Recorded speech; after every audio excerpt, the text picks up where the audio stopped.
बिस्मिल्लाहिर्रहमानिर्रहीम। नाज़रीन अस्सलाम वालेकुम। मैं हूं उमर बरलास और आप देख रहे हैं उमर बरलास अपडेट्स। नाज़रीन, हमने मुंतखब अहादीस के वाक़यात का एक सिलसिला शुरू किया है। यूँ तो आपने मुख्तलिफ़ मज़हबी रहनुमाओं से ये वाक़यात सुन रखे होंगे, लेकिन यहाँ पे हमने अहादीस के वाक़यात को रेफ़रेंस के साथ मिनवन पेश किया है। इसमें अपनी तरफ से कुछ भी इजाफ़ा या काट छाँट नहीं की है। हर वाक़या में हमारे लिए सीखने और अमल करने के लिए बहुत कुछ है। उम्मीद है आपको ये हमारा नया सिलसिला पसंद आएगा। नाज़रीन, आज का हदीस का खूबसूरत वाक़या कुछ इस तरह है। उमर बिन दीनार ने बयान किया, सुफियान ने यह हदीस उमर बिन दीनार से 2 मरतबा सुनी थी। उन्होंने बयान किया कि मुझे हसन बिन मोहम्मद ने खबर दी, कहा कि मुझे उबैदुल्लाह बिन अबी राफ़े ने खबर दी, कहा कि मैंने हज़रत अली रदी अल्लाह अन्हु से सुना। आप बयान करते थे कि रसूल अल्लाह सल्लल्लाहु अलैहि वसल्लम ने मुझे और ज़ुबैर और मिक़दाद बिन असवद रदी अल्लाह अन्हुम को एक मुहिम पर भेजा, और आपने फरमाया कि जब तुम लोग रोज़े खाज, जो मदीना से 12 मील के फासले पर एक जगह का नाम है, पर पहुंच जाओ तो वहाँ एक बुढ़िया औरत तुम्हें ऊँट पर सवार मिलेगी और उसके पास एक ख़त होगा। तुम लोग उससे वो ख़त ले लेना। हम रवाना हुए और हमारे घोड़े हमें तेज़ी के साथ लिए जा रहे थे। आखिर हम रोज़े खाख पर पहुँच गए और वहाँ वाकई एक बूढ़ी औरत मौजूद थी जो ऊँट पर सवार थी। हमने उससे कहा कि ख़त निकाल। उसने कहा कि मेरे पास तो कोई ख़त नहीं।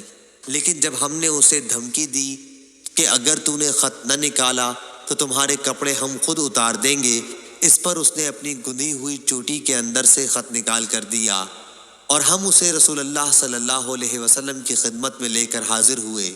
उसका मज़मून ये था, हातिब बिन अबी बलता की तरफ से मुशरिकीन मक्का के चंद आदमियों की तरफ।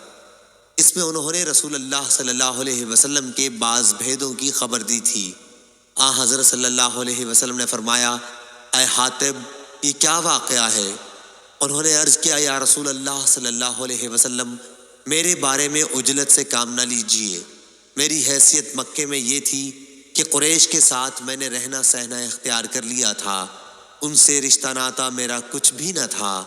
आपके साथ जो दूसरे मुहाजिरीन हैं, उनकी तो मक्के में सबकी रिश्तेदारी है और मक्के वाले इसी वजह से इनके अजीज़ों की और इनके मालों की हिफाजत व हिमायत करेंगे, मगर मक्के वालों के साथ मेरा कोई नस्बी ताल्लुक़ नहीं है। इसलिए मैंने सोचा कि उन पर कोई एहसान कर दूं, जिससे असर लेकर वो मेरे भी अजीज़ों की मक्के में हिफाजत करें। मैंने ये काम कुफ्र या इर्तिदाद की वजह से हरगिज़ नहीं किया है और न इस्लाम के बाद कुफ्र से खुश होकर। रसूल अल्लाह सल्लल्लाहु अलैहि वसल्लम ने सुनकर फरमाया कि हातिब ने सच कहा है। हज़रत उमर रज़ी अल्लाह अन्हु ने कहा, या रसूल अल्लाह सल्लल्लाहु अलैहि वसल्लम, इजाज़त दीजिए मैं इस मुनाफिक का सर उड़ा दूँ।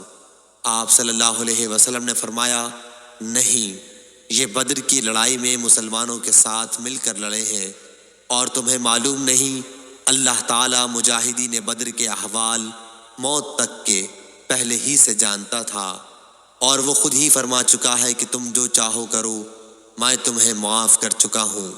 सुफियान बिन आइना ने कहा कि हदीस की ये सनद भी कितनी उम्दा है। सही बुखारी हदीस नंबर 3007। नाज़रीन, ये था आज का हदीस का वाक़या। उम्मीद करता हूँ आपको अच्छा लगा होगा। आपसे मज़ीद दरख्वास्त है कि इस तरह के सबक आमोज़ वाक़यात अपने घर वालों को और दोस्त अहबाब को सुनाते रहा करें, ताकि हम सब अपने दीन से जुड़े रहें और सीखते रहें। उमर बरलास को इजाज़त दीजिए। अस्सलामु अलैकुम।